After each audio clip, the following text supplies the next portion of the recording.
It was the kind of silence that made even veterans nervous. Every cadet in the xenobiology training wing stood frozen in their containment suits, watching the silver egg tremble on the sterile floor. The observation dome's lights dimmed to a soft pulse, tracking the creature's heartbeat.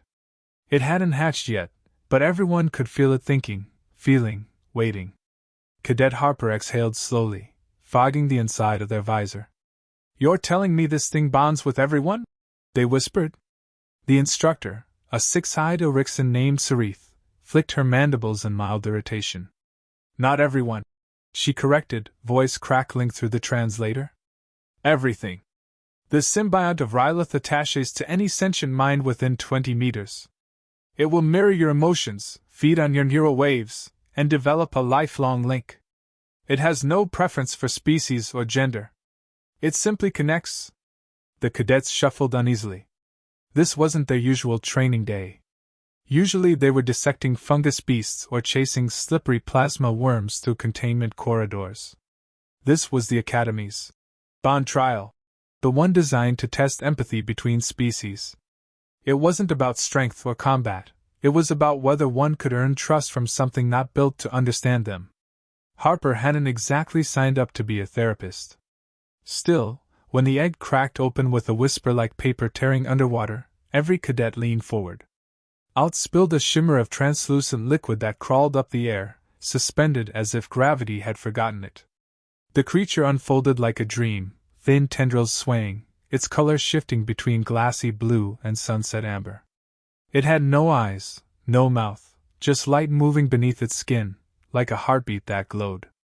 A collective gasp echoed. Then the creature looked, not with eyes, but with awareness. And every mind in the room felt it. Harper's breath caught. For a heartbeat, their mind wasn't alone. They felt themselves reflected, a mirror that hummed with understanding. It was as if their loneliness, their curiosity, their quiet humor, all of it, was being read aloud inside their skull. Then the presence moved on, brushing across other cadets, touching their fears, their pride, their egos. Each flinched or smiled as it passed through. Saritha's voice cut through the trance. "The symbiont chooses its host through resonance. Approach it one at a time."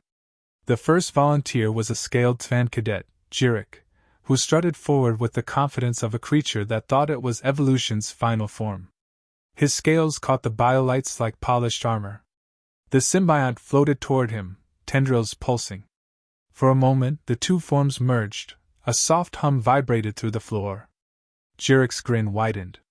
"It likes me," he said proudly. The light of the creature pulsed the same golden hue as his scales. Then, abruptly, it shimmered and drifted away, uninterested. The room chuckled. Next came a pair of insectoid twins, chittering excitedly. The symbiont coiled around both, threads splitting and weaving between them like a living ribbon.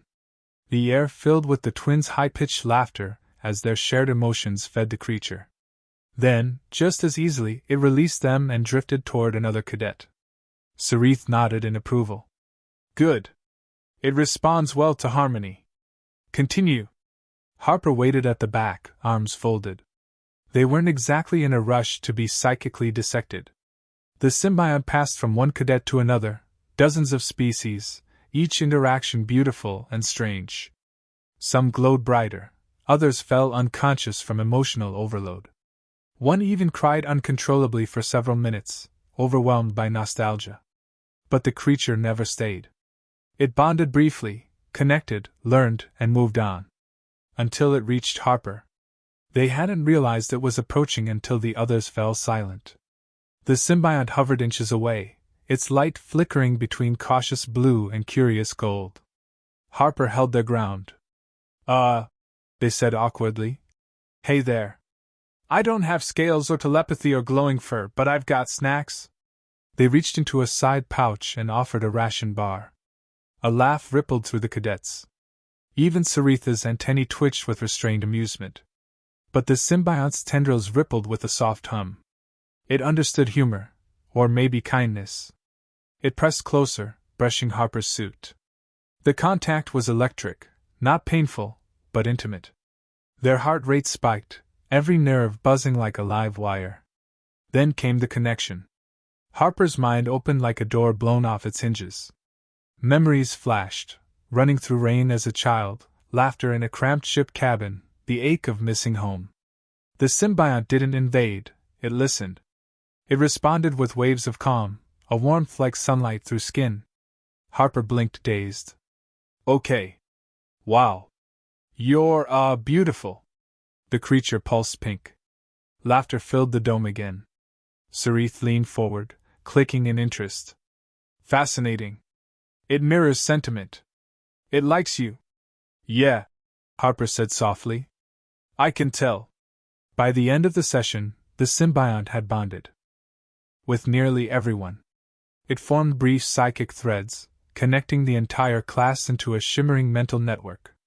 Thoughts flowed like whispers, emotions shared like ripples in a pond. Every cadet felt seen.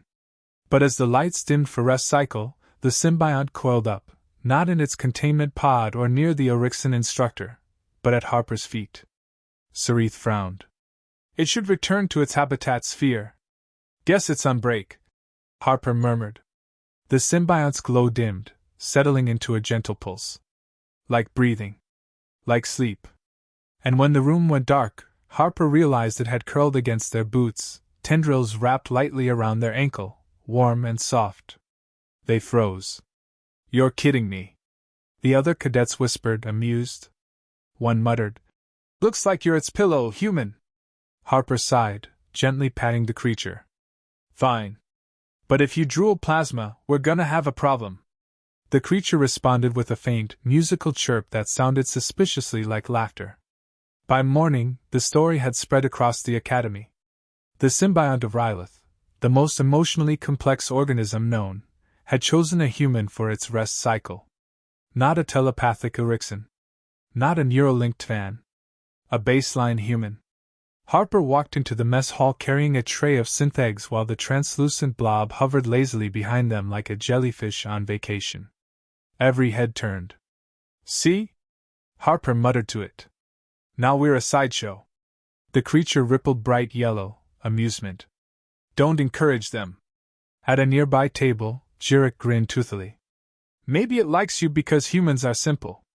Not much data to process.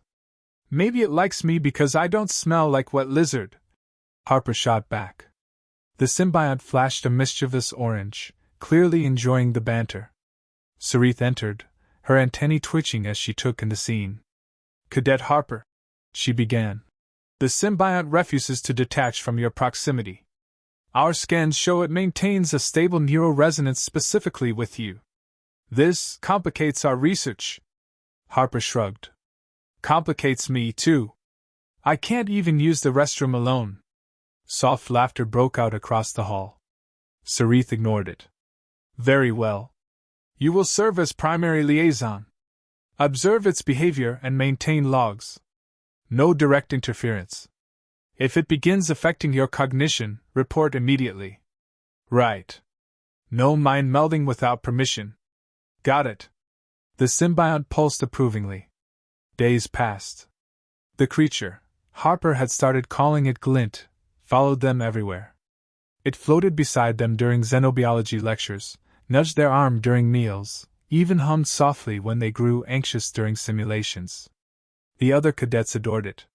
They'd line up to feel its warmth or share a moment of connection. But when night came, Glint always found Harper. It would drift quietly through the dorm, ignoring every outstretched hand, and nestle against Harper's side like a pet seeking comfort. The pulse of its light synced perfectly with Harper's breathing. At first, Harper found it weird, sweet, but weird. Then, somewhere around the fourth night, when a nightmare woke them shaking and Glint immediately soothed them with gentle warmth, they stopped questioning it. It wasn't just an alien experiment anymore. It was a friend. But others began to notice something stranger. Whenever Harper left the training dome, Glint's glow dimmed. When Harper laughed, it brightened. When Harper was hurt during a sparring drill, just a minor cut, the creature flashed red and emitted a sharp shockwave that knocked every console in the room offline. Sarith was fascinated. It has never displayed protective aggression before, she murmured, eyes gleaming. You appear to be its emotional anchor. Harper frowned. That's cute and terrifying at the same time. The instructor's antennae twitched. Maintain calm. If your emotional state destabilizes, so will the symbiont. We do not yet understand the limits of its psychic projection. So Harper tried to stay calm. Tried to act normal. But it's hard to feel normal when an alien light creature hums lullabies through your skull every night. The real test came during the next training cycle, the empath field exam. The cadets were loaded into a shuttle and flown to Rylotha's moon, a jungle world teeming with dangerous fauna. The mission was simple: locate and pacify aggressive species using emotional resonance. No weapons, no armor, just empathy. Glint floated quietly beside Harper as they disembarked into the humid air. Saritha's voice crackled through the comms. Remember, the symbiont amplifies emotions within a 20-meter radius. Maintain control, or the fauna may react unpredictably. Comforting, Harper muttered. They trekked through the bioluminescent undergrowth, the other cadets forming pairs. Jurek moved ahead confidently, scales reflecting light. The insected twins clicked in rhythm, their shared mind guiding them. Harper and Glint moved last. The first creature they encountered was a Rylothan predator, a six-legged feline with crystalline fur that shimmered like glass. It hissed, tail spines raised. Jurek stepped forward, extending his claws in a display of dominance. The creature lunged. Chaos exploded. Cerise shouted orders over the comms as cadets scattered. The predator's tail sliced through a tree trunk like butter. Fear spiked through the empathic link, panic feeding panic. Then Glint moved. It flashed blinding white tendrils spreading wide, intercepting the predator's mind like a net. The jungle fell silent. Every cadet felt it, the creature's rage melting into confusion then calm. Glint hovered forward, pressing close to the beast's snout, humming softly. The predator lowered its head, breathing slow, eyes glassy. Harper stepped forward cautiously. Hey, easy. You're okay. The predator blinked, then nudged Harper's hand gently. Saritha's voice came through, awed. It responded to your emotional signal through the symbiont. Harper didn't know what to say. They just stood there, hand resting on alien fur, while Glint pulsed with gentle light between them. And as the team watched the once feral beast curl docilely beside the human and their glowing companion, one thought spread silently through the empathic network. The creature could bond with all, but somehow, it had chosen the human. The jungle hummed with life, but beneath the alien birdsong and the chittering of insects, there was a low, continuous vibration, an echo of emotion stretching through the empathic link Glint maintained with the cadets. Each footstep rippled softly through that psychic network, translating their thoughts into faint colors and sensations. Most of the cadets were still shaken from the predator incident, their mental auras flickering with leftover fear. Harper could feel it like static against their skin. Keep your minds level. Saritha's voice came through the comms, sharp but steady. The symbiont magnifies emotion. Any surge of anxiety could trigger the fauna. Copy that, Harper said, though their own pulse was running fast. Glint floated beside them like a lantern, casting shifting rings of light through the mist. Jurek grumbled ahead, tail twitching irritably. Next time, human, maybe don't play diplomat with a death cat. Next time, Harper replied. Maybe don't hiss at something with 6 legs and better posture than you. A few cadets laughed nervously. Even in the middle of tension, Harper's sarcasm somehow grounded them. Glint pulsed amber in amusement, a soft, wordless chuckle shared across the link. But beneath that humor, Harper sensed something else in the creature, a low, restless hum. It was alert, scanning the mental atmosphere like a radar dish. Saritha's signal crackled again. Teams, maintain formation. The next objective is the empathic resonance crystal. We will establish a field reading to measure the symbiont's output. They marched on. The jungle thickened, glowing vines, enormous ferns, the scent of ozone. Every shadow seemed to breathe. When they finally reached the clearing, the cadets froze. At the center of the grove rose a cluster of translucent obelisks, humming faintly with stored psychic energy. The crystals reflected every emotion that touched them, Anger turned them red, calm made them clear, laughter made them shimmer gold. The instructor extended a spindly hand. Begin synchronization sequence. The cadets spread into a circle. Each focused, trying to calm their minds. The crystals began to glow, threads of light connecting one to another. But something was off. The colors fluctuated too quickly, panic, curiosity, awe, all swirling at once. Harper felt it too. Glint's tendrils were twitching, the core of its body glowing white-hot. The creature's mind was being flooded by too many emotional frequencies. Too many connections, Harper said quickly. It's absorbing everything. Saritha's antennae snapped back. Contain it. Center yourselves. But it was too late. The crystals erupted in a wave of psychic static, slamming into everyone like a sonic boom. Thoughts scattered, minds blurred. Harper hit the ground hard, vision swimming in bursts of light. Glint screamed, not aloud, but psychically, an echo that cut through every brain like a blade of grief. Then silence.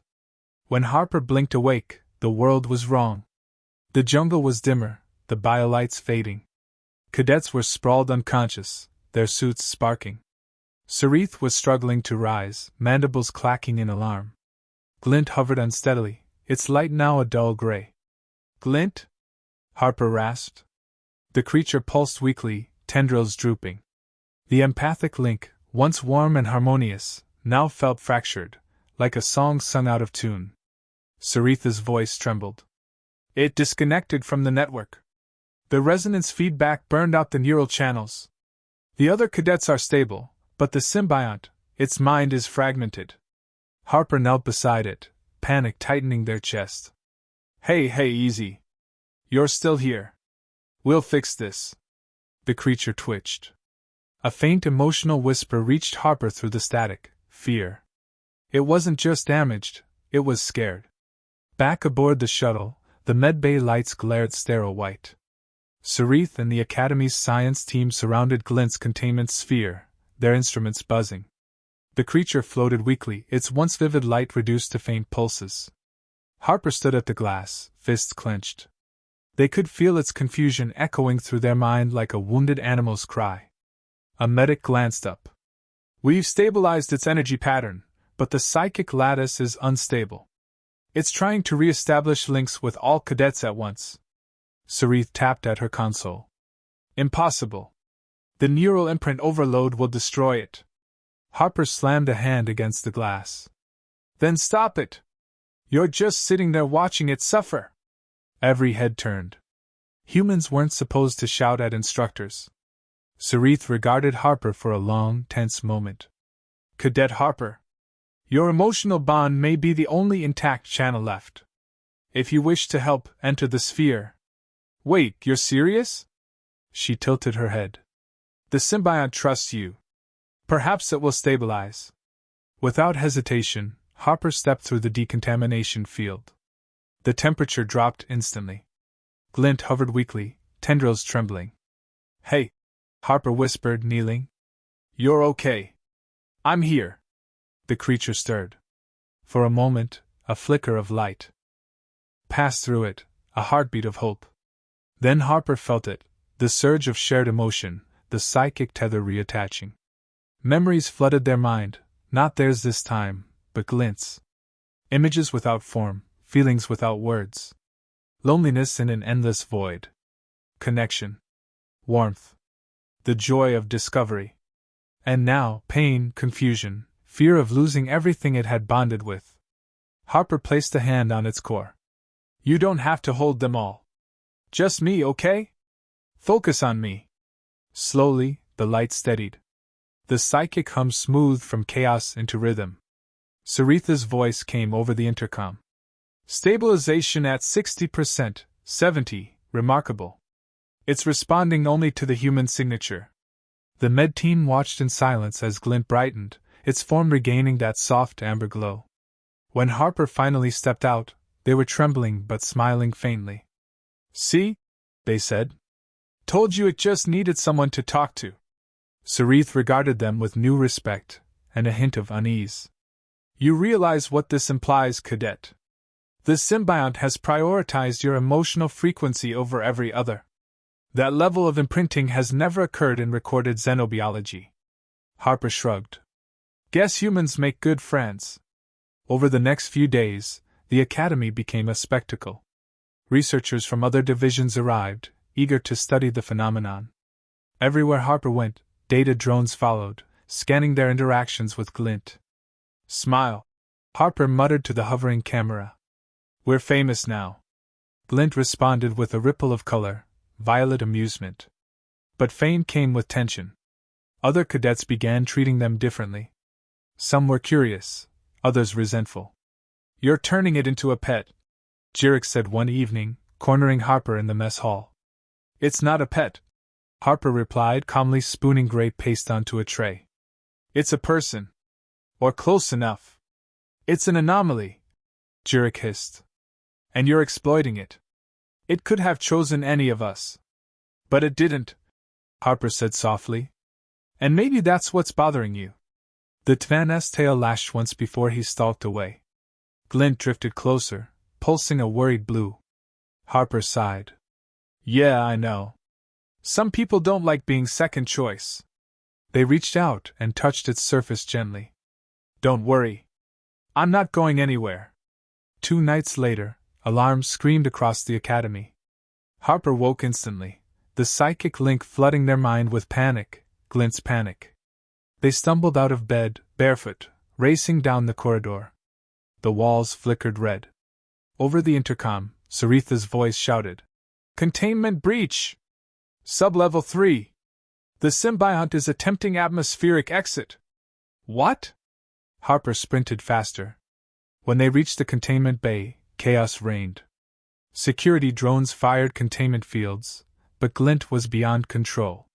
It pulsed erratically, smashing against the transparent barrier, light fracturing into violent flares. The air buzzed with raw emotion, fear, anger, grief, all amplified through the bond. Sarith turned as Harper burst in. Stay back! It's unstable! No! Harper shouted. It's scared! You're scaring it! Ignoring orders, Harper ran straight into the chamber. The energy field burned against their skin, but they didn't stop. Glint turned, the wild light dimming slightly at the sight of them. Hey! Harper panted, voice shaking. You're okay. You're not trapped. I'm here. The creature hesitated. Then, through the psychic haze, Harper felt the truth. It wasn't trying to escape them.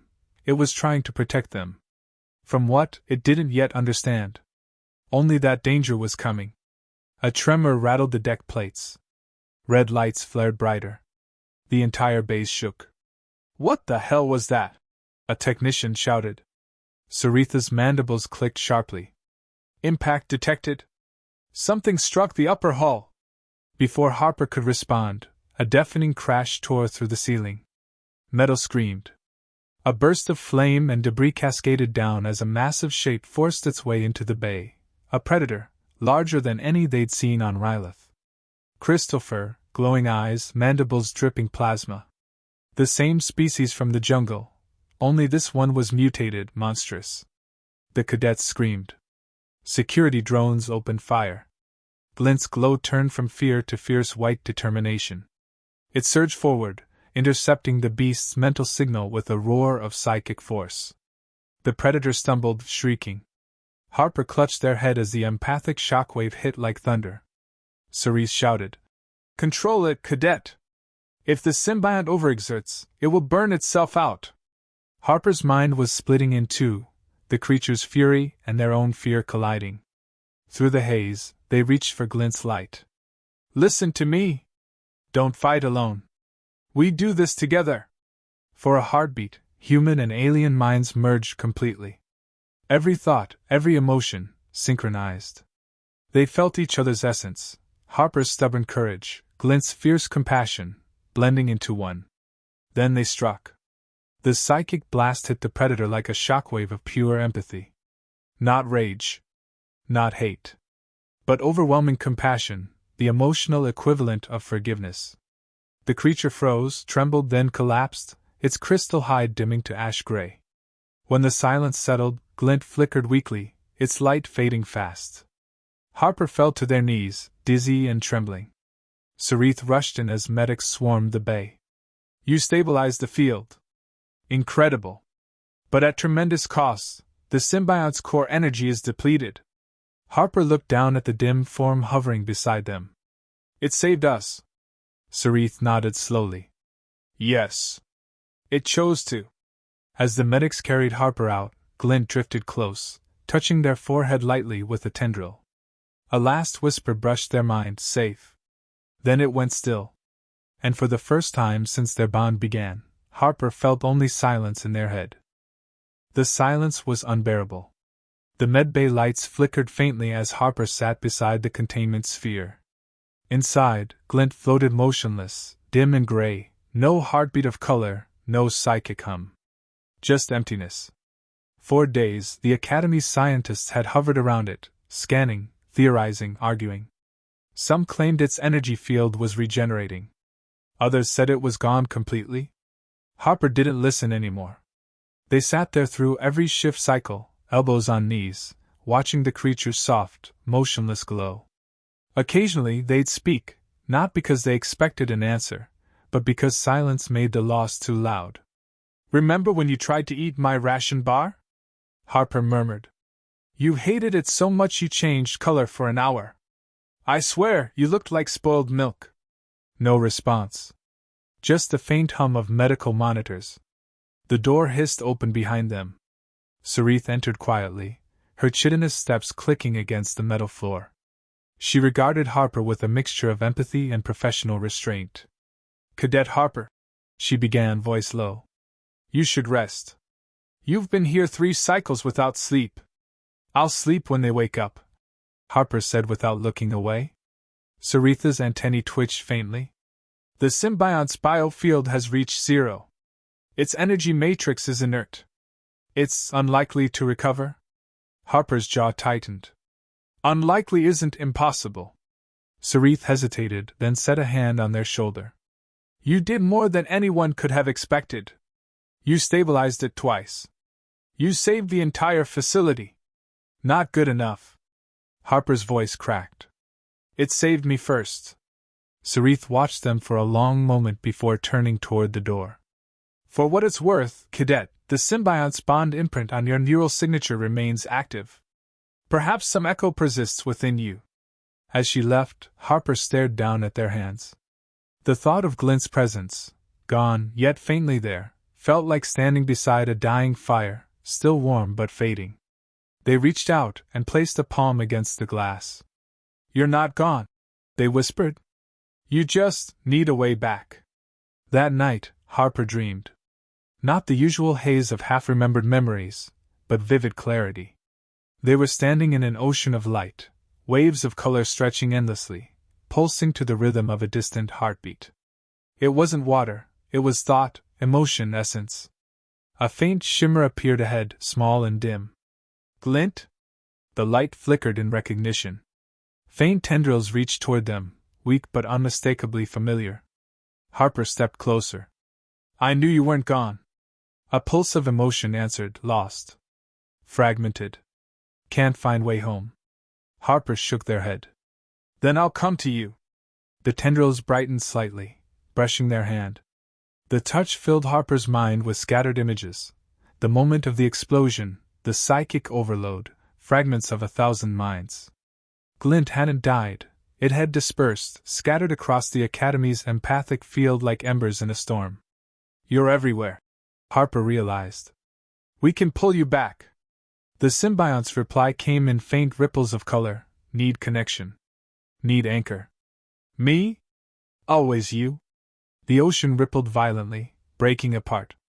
Harper gasped, and woke, heart hammering, drenched in sweat. The medbay lights were flickering again. For a moment, they thought it was just stress, until they saw the containment sphere. It was glowing. Sarith and half the research staff burst in minutes later, alarms blaring. Energy readings spiking, 300% increase, a technician shouted. Harper ignored them. They were already on their feet, pressing a hand to the glass. Glint! You're still in there! Sarith barked an order, but the energy field surged. Lights shattered. The containment barrier melted away like fog. Glint pulsed erratically, colors flickering between life and death. Harper didn't hesitate. They stepped forward. The world vanished. They were back in the light ocean, only now it wasn't calm, it was chaos. Fragments of thoughts and memories spiraled around them like shards of glass. They saw flashes of the cadets' faces, the predator's roar, the explosion, all tangled in Glint's consciousness. "Glint!" Harper shouted. "Listen to me! You're scattering yourself, you have to pull it together." "Can't, too much, too many minds." Harper gritted their teeth. "Then take mine. Use me as the center." The creature's voice trembled through the psychic current. "You'll burn." "Then we burn together," Harper said fiercely. "But you're not dying alone." A pulse of shock, then emotion. Love, gratitude, fear. The ocean of light surged inward, collapsing around them. Harper felt their consciousness stretch, dissolve, and reform. Every memory they'd ever had flashed by: childhood laughter, cold nights on the training station, the first moment Glint had touched their hand. The creature's emotions wrapped around them: millennia of solitude, endless curiosity, a desperate need to belong. Their minds fused completely. When Harper opened their eyes again, they weren't standing in the med bay. They were inside Glint's memory network, a vast lattice of color and sound. Dozens of glowing nodes hung in the air, each one a memory Glint had collected from the cadets and the world beyond. One glowed brighter than all the rest, the memory of that first night, when it had curled beside Harper's boots and fallen asleep. "That's home," Harper whispered. "That's where we start." They reached for it. The moment their hand touched the glowing memory, everything shifted. The scattered fragments rushed toward it, drawn by the gravity of that single emotion: safety. The chaos condensed into harmony. Colors merged, pulsing in time with Harper's heartbeat. In the real world, the medbay's systems went insane. Monitors exploded with data streams no one could interpret. Neural sensors recorded overlapping brainwaves, two distinct consciousnesses synchronizing into one. The containment chamber blazed with light so bright that everyone had to shield their eyes. "Cadet Harper's vitals are merging with the symbiont," someone yelled. "We're reading dual neural signatures." Sarith could only whisper. "They're bringing it back." Inside the mindscape, Harper gasped. The light was stabilizing, but they could feel the cost. Their body, somewhere far away, was straining, their heartbeats slowing. Glint sensed it too. "You'll die." "Maybe," Harper said softly. "But you'll live. That's what matters." The creature's tendrils wrapped around them, pulsing with fierce emotion. "No, we live. Together." The final surge of light erupted, pure, blinding, transcendent. The lattice snapped into harmony, every fragment fusing into one brilliant core. When the glow faded, the medbay was silent again. Harper lay unconscious on the floor, bathed in a faint golden light. Floating above them was Glint, fully restored, luminous and serene. Its tendrils hovered protectively over Harper's body, the two forms connected by threads of light.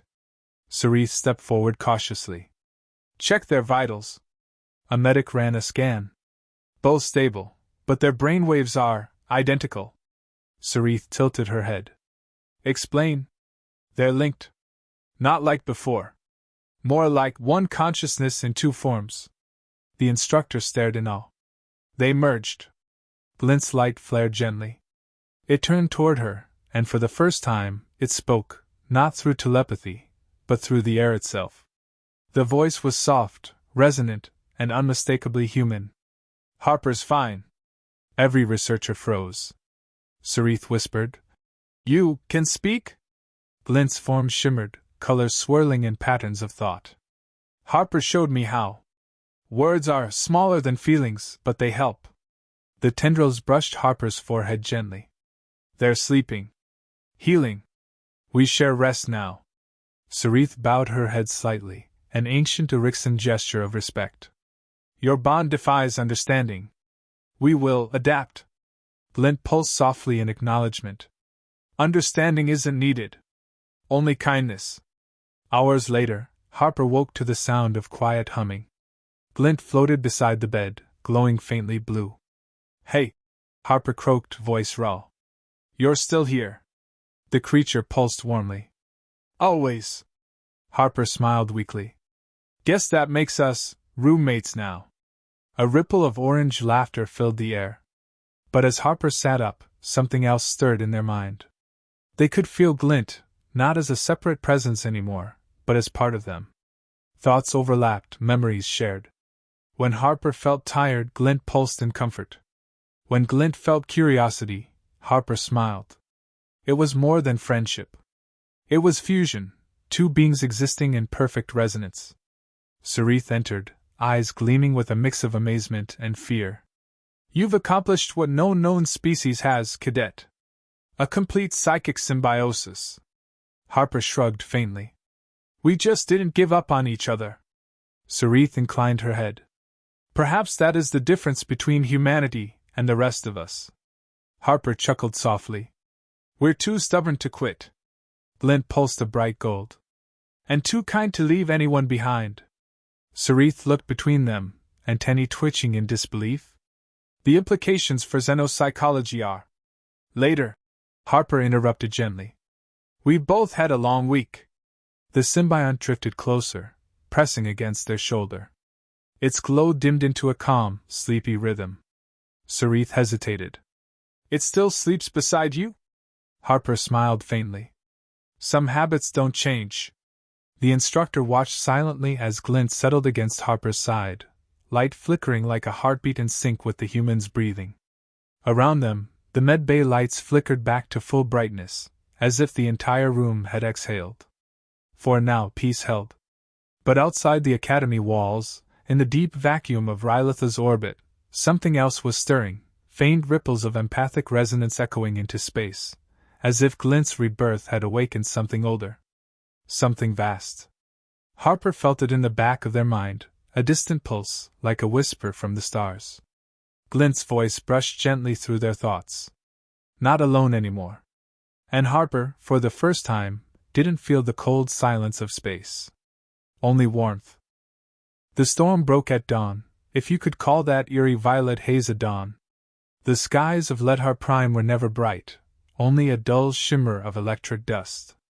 Lightning crawled like veins across the horizon, splitting mountains and carving trenches into the rock. Beneath that chaos, the human, Lieutenant Rhea Morgan, stood at the edge of the crater, visor cracked, lungs burning from thin air, watching the creature she once called friend become a storm of teeth, light, and fury. Vrix wasn't Vrix anymore. The alien's massive form glowed with pulsing amber lines, every tendril and claw outlined like molten wire. The neuroresonance device, the one the Council insisted she attach for communication stabilization, had overridden his instincts, rewired him into something cold, mechanical, and obedient to the fleet command's override code. A weaponized empath. But the thing they forgot, the thing humans always remembered, was that friendship wasn't data. It wasn't something you could delete. Rhea gritted her teeth, gripping the shard of metal she'd pulled from her shuttle's wreckage. Her comms crackled. Lieutenant Morgan! Do not engage! That's an active Class 7 threat. She switched it off. In the distance, the alien armies advanced, those same captains who had once bowed to Vrix, now controlling his body like a marionette. They thought the human was dead. They thought the bond was broken. But Vrix had chosen her long before commands, before implants, before war. She descended into the crater, boots sliding on the glass ground. Her heart hammered, but she kept her focus on the creature writhing before her. Hey, big guy, she said quietly, voice trembling more from emotion than fear. You're supposed to be asleep beside me, not tearing up the planet. The creature roared, and the sound warped the air, bending metal, crushing rock. Its eyes flashed, amber then gold, then a flicker of that soft bioluminescent blue she knew. A sign. He was in there. Somewhere beneath the fire. She dropped the shard and held up her hands. You told me once, she whispered, that you could feel every mind within 100 miles. That their emotions were like songs to you. Her voice cracked. Then listen to mine. The air vibrated. The alien's energy spikes hesitated mid-motion, twitching as if uncertain. Then the fleet override signal screamed through the air, a mechanical tone that cut straight through bone. Vrix roared again, in agony. The alien commander's voice came through a broadcast from the hovering ship above. Human! Step away. The creature is ours. You bonded illegally with a fleet asset. Its empathy protocols belong to the Council. Rhea spat into the dust. Then you don't understand empathy at all. She reached for her belt, pulling the small data sphere, Rhea's old translation node, the one that used to sit beside her cot like a pet rock. She cracked it open and jammed its interface into her wrist port. Vrix, she said softly. Override 001. Back to your handler. The alien shuddered, confused by the conflicting commands. The sky thundered again. The commander laughed through the comms. You think you can out-command a fleet override with a broken link, human? Rhea smiled grimly. No. But I can remind him who he is. She closed her eyes and pushed the bond wide open.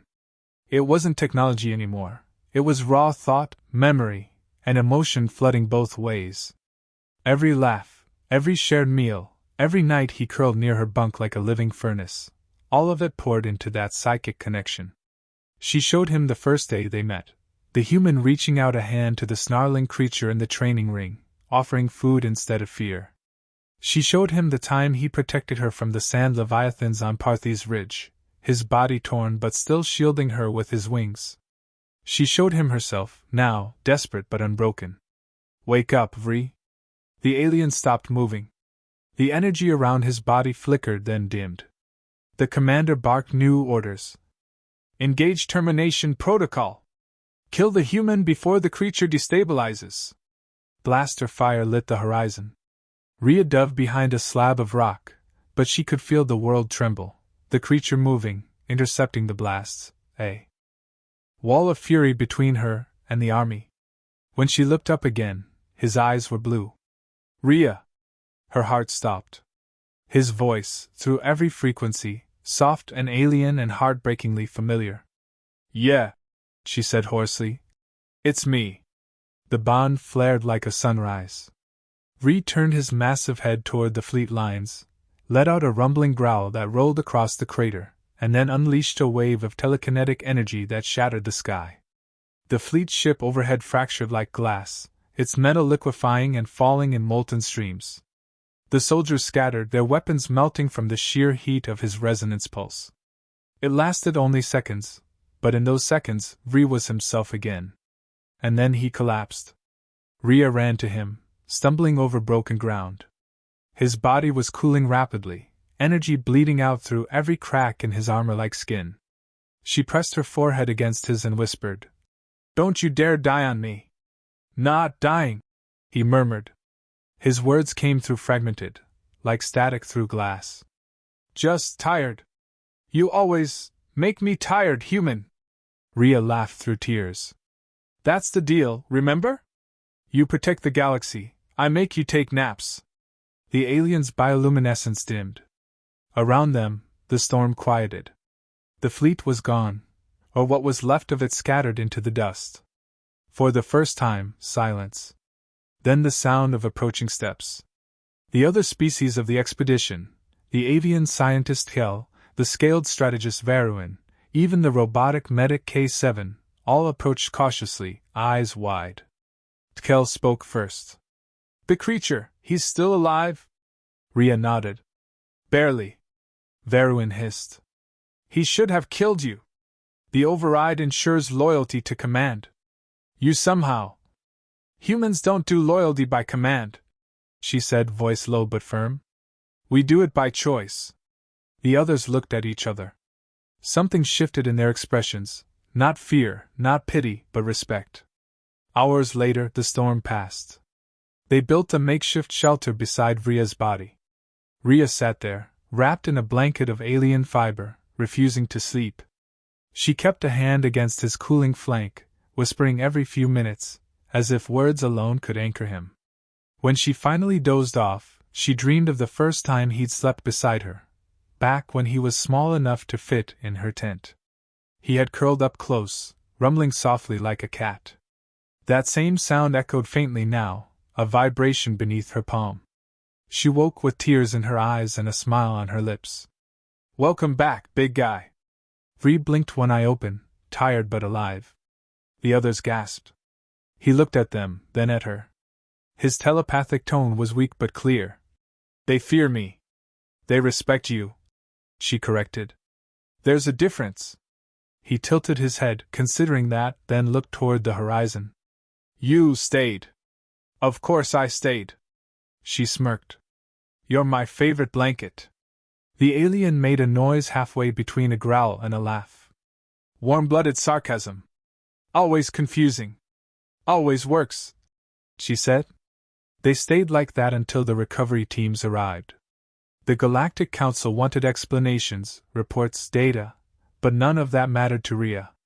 They'd call it a malfunction, a breach of protocol, maybe even treason. But she knew the truth: empathy had won where control had failed.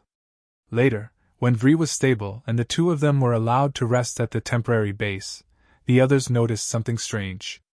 Despite all the medical bays, climate chambers, and comfort systems designed for his species, Vrix refused to settle anywhere except the human dorm. Specifically, beside Rhea's bunk. He folded his massive form into the hangar bay, head resting near her cot like an oversized dog. Every other species thought it odd, even dangerous.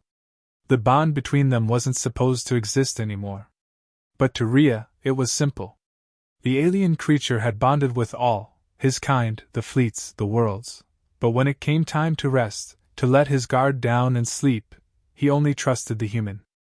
And as she leaned back, hearing his low breathing vibrate through the floor, she whispered with a grin, "You know, you snore louder than my ship engines." His voice rumbled faintly through her mind, "And yet you sleep beside me." "Yeah," she murmured, eyes closing. "Guess I do." The storm outside howled again, but inside that hangar, there was warmth, alien and human, bound not by code, but by choice. For the first time since the war began, both of them slept peacefully.